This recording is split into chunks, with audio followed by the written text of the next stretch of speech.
エアコンって見た目綺麗でも中は意外とやばいです。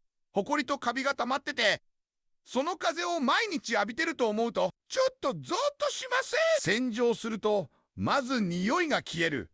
あ、空気変わったってすぐわかります。しかも冷えが良くなるから、設定温度下げなくて OK。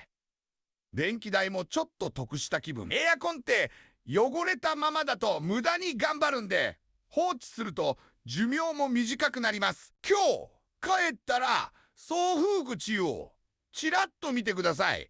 黒いポツポツ見えたらもう答え出てます。